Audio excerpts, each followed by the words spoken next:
Good afternoon. It's the 5th of March, Sunday, the 5th of March 2017. I'm David Weegenaar and this is my 16th week session number 7, and tomorrow is week 17, and that's how I start it.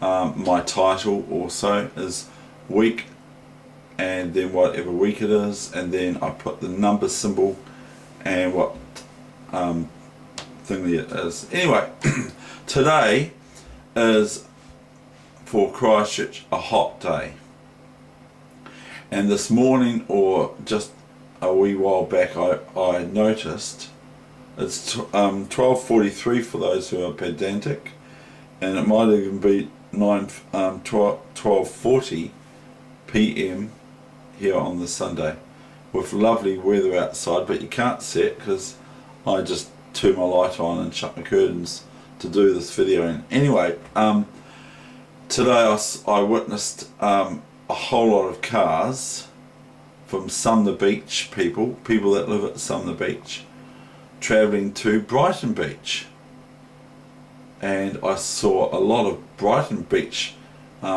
residents travelling to Sumner Beach.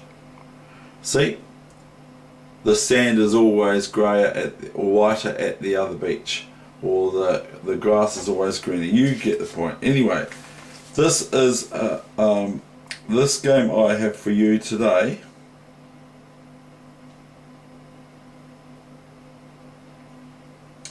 was played on the 3rd of March, and brace yourself, 1984. It's a Queen's Gambit, and it was played at the Otago Chess Club.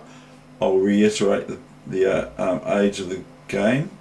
It was played at the 3rd of March 1984, and it was with me the black pieces. So I'll flip the board. And so the reason for this game was it was the president's team versus the vice president's team, and I don't know what board I was on, but it was 40 minutes each, and I'm actually playing one of the people that has deceased, and I think he was on the president's team, but he wasn't the president this time. But anyway, I'm on the president's team, that's what it says. Me on the president's team. And this person I'm playing, who's white, had been a president of the Otago Chess Club many times over. Anyway, here we go with the game.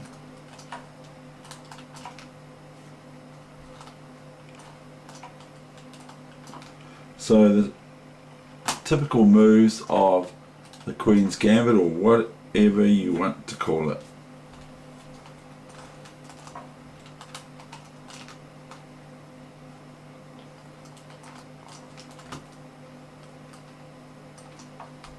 So a bit passive for David, isn't it?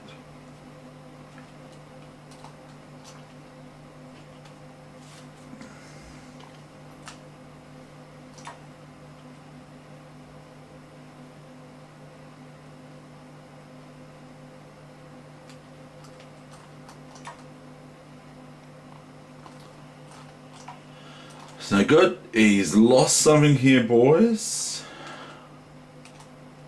If he doesn't take like this, and he takes with the knight, see, I've got Queen takes G5.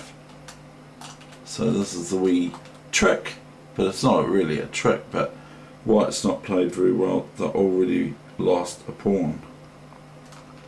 So they take with the pawn to needle the black squid bishop.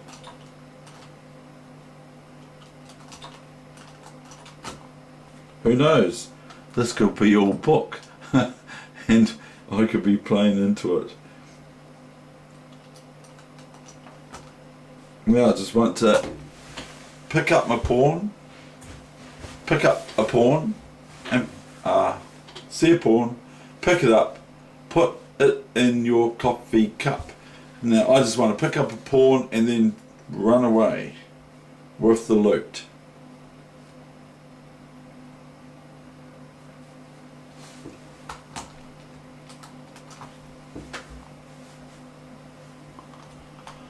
Now the old proverbial castling.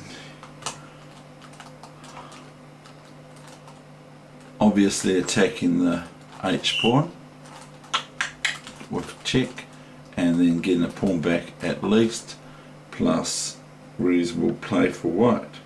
H6, H4. Now white may be planning to play this move and swing their rook over here and whatever else. I don't know, I'm not in white's head, but that's what my opponent might be doing. The other thing is he can plant the bishop on here, see, and I can't take it because I just get killed with if I take it and takes. White's threatening bishop here, check. Okay, king here, so the rook's on the file. King here, bishop g8 check with the rook. King g8, queen h7 mate. It's a wee bit for you to see, but it's good for you to see it too.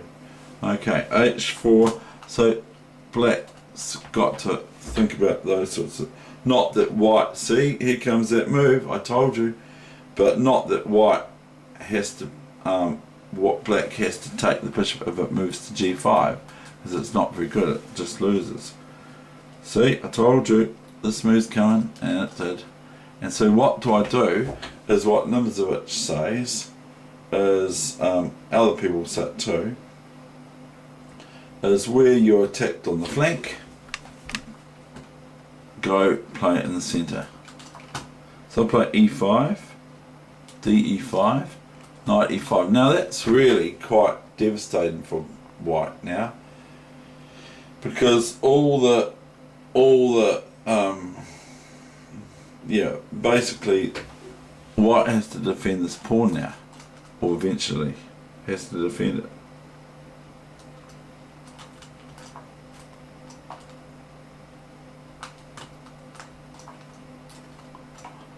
Bishop e6, playing actively. h5, you can't be playing h5, sir. h5, rook a d8. And I've got some not very nice moves coming up, and rooks can come into here if possible.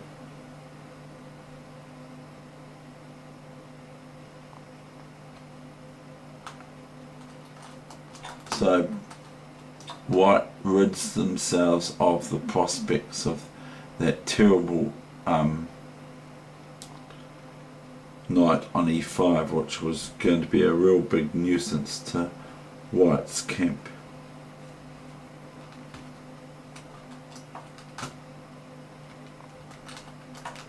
Simple chess. Not even worrying about things, because if bishop takes bishop, okay, queen g2 is very embarrassing for white, not only because of queen takes queen here, but because of queen takes rook as well first. And not worrying about the rook here and the bishops that's just been taken. And if here it doesn't help, or here, can't go here, so can only go here or here, makes no difference. Okay, and black can play around here, and then that's just finished. So, and if bishop takes rook, of course, which is no good, queen takes here, and then this rook will come here and it's all over. Queen takes pawn, whatever you please. So anyway, we'll go back to bishop f5. So I go bishop f5, he goes bishop f5, I go queen g3 with those threats in mind. And so what he does is he plays a good move. See? So I'm having to get out the way now. So maybe I wasted time. Queen e5. Bishop e6. What else other than retreating? What else does white want to do? If f4, then I can just take the bishop. So if f4 now, I can just take the bishop. And if the queen of mine is captured on e5 by the pawn on f4, I just take the queen, and I've got a bishop up. And if white elects to take on f5 with their queen, then I can take with my queen, and the pawn takes, and then I can play f6 if I want to, but I might not want to, and thereby hold white to bay. Or I might just double up my rooks with rook fd8, but f6 would sort of unsettle my pawns. Then I would end up with a pawn here and a pawn here.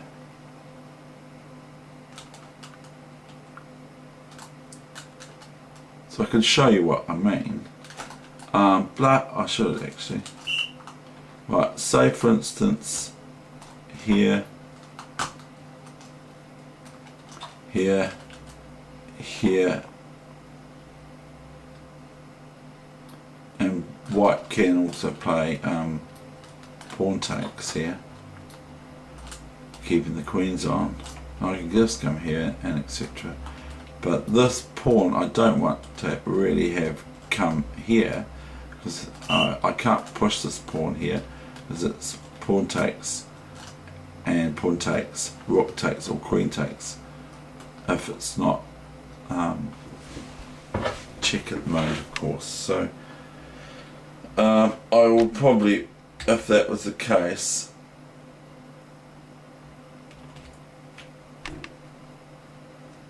take the, play f6 and double up my rooks on the e file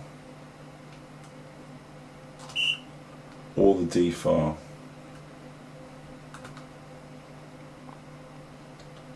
So let's just say they play this. Okay, we'll do this.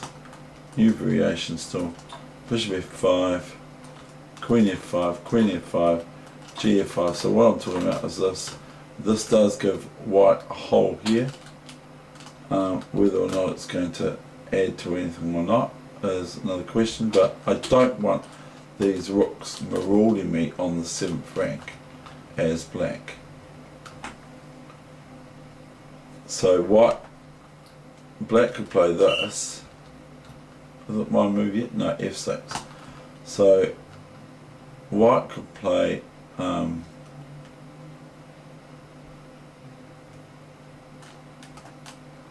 this sort of thing, okay, and if I go here, white can play this.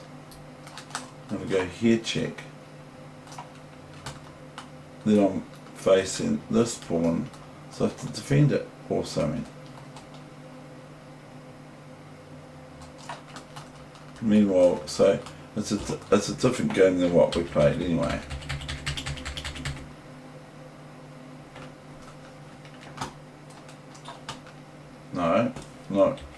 No, f4. We got this, haven't we? Right, bishop e6. So back to the main game now. F e6, you see. He played f4. How can he play f4? Rook f4. Just can't take, can he? g5. Queen b5. Now, I obviously want to get my king, I want to get my rooks and queen into the white king's position, which is still now back on its home square. Not like the people going to the beach today, all going away from their home and going where they think the sand is even brighter.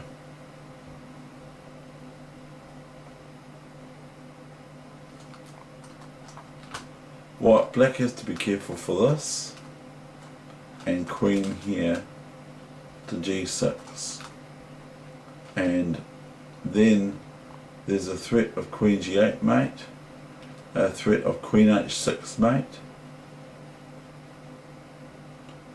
So if we play a nonsense move for black now, this is what is possible. Now there's this threat here first. The rooks on pre. Not that this is the position. I don't really want to say this is the position, because I've got this here, and here if I want, or here if I want, and here. Okay, so that's no good. But I mean, I'm trying to show you that a game of chess can be lost really, really easily, especially if there's 15,000 ways for white to mate you if you play it wrong for black. Not that the position is in white's favour at all. Right, now we've got rook c4, which is the main line. Queen g6, here he comes. So he's now actually threatening this and mating, or getting a really, really good attack going all of a sudden. But I'm not going to allow that, am I? He's been a little bit hopeful. Queen d2. King here is impossible because of rook c1 checkmate. So white goes king f3. Queen g5. King e2. And now rook f7.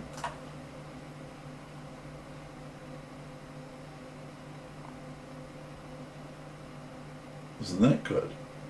Why can I, yeah, because this is, why can't white take my rook?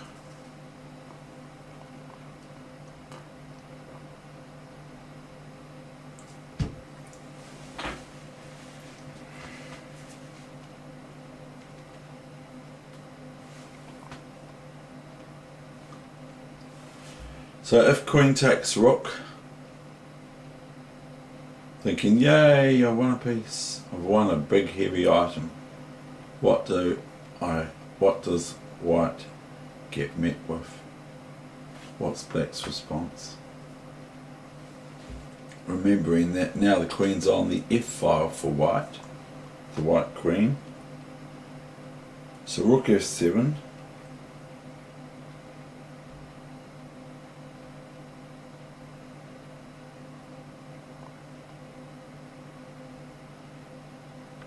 Pretty devastating, really. Rook f7. If queen, I'll show you. If queen f7, okay, then rook c2 check. And if the king goes to e1, it's queen d2 check and queen e2 mate. If the king goes to f1, that's queen d1 checkmate. So I'll show you the other one now.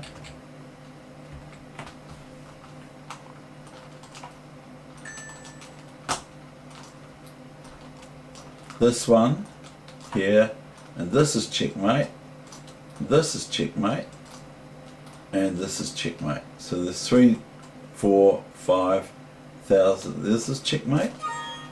Okay, so they're all decisive for black if white elects to take that rook on f7. That there rook on f7. I was born in a bra patch there, Brer Fox and Brer Bear.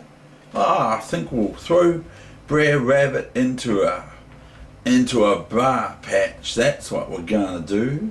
We're gonna throw Brer Rabbit into a bra patch. He won't like that one bit. I was born in a bra patch. Anyway, rook f7. So white has no time to muck around here. Now, say for instance, white goes queen here to move their queen back in the into the fray, so sort of protecting their king. There's a few things here, but the main one that springs to my mind is this one. Rook f2 check. Now that deflects the protection of the white queen by the king to move away from it. Thereby white loses material. Even if they get to take this, that's okay, no problem. We've got the big guns over here, haven't we?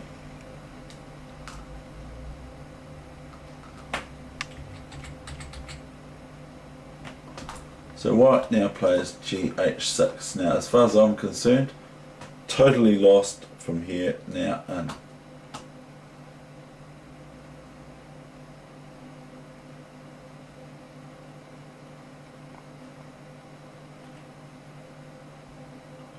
Oh, hold on, no, I'm just misanalyzing things. That's okay. I would have worked it out, but I'm not sure how much. Queen d7, oh that's quite good, Dave.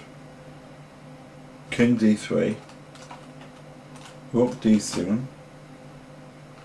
king c4. I'm playing like a reasonable player. Queen d5, king c3, queen d2, king b3, queen e3, king b2. I used to be able to play chess, eh? Rook d2 check, king b1, and the finale, queen b6 check, and my opponent was on. That's the end of the game. I want to just show you, some analysis here, which I placed at move 20.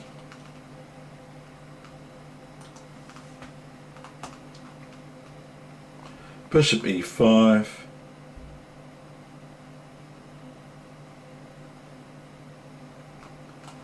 and here instead of queen e5 I missed this move according to my opponent, which is quite cute.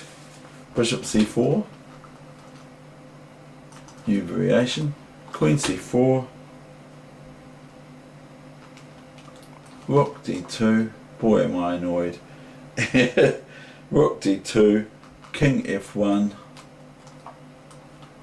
queen e5 on bishop and rook.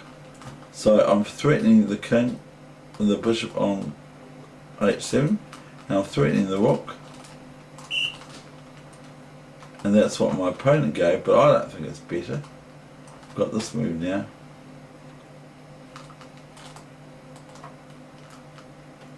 That's no good. So what would white do about that? Nothing. Nothing whatsoever. Because this is the threat of here and here, and it's all finished after here. Checkmate. Okay, that's the end of my session. I'm going to make sure I get out in this beautiful weather. That time limit was 40 minutes each, and so I hope when your Sunday comes along, the 5th of March, I hope that when your Sunday comes along, it's a good day for you, as it is for me in New Zealand, Christchurch. Okay, thank you very much. So I welcome subscribers, new subscribers. I really like it when I see new subscribers. I'm trying to keep my talking down, except if I'm playing Luxor, which you might like to look at. So anyway, I'm now signing off, and that's the end of it. Okay, and to reiterate, the two things that I like to drum in is play your own move, and in lightning chess, play your own move, not necessarily unbook move, but play your own move, and also play the first move that comes into your head, even when you're playing other games. Or that's what even Magnus Carlsen does, the world champion of chess, of course. Okay, that's me signing out. David Weegenaar is the channel name for YouTube, and so that's David Weegenaar. That's all my surname, and that's my channel name on YouTube. Thank you. Bye.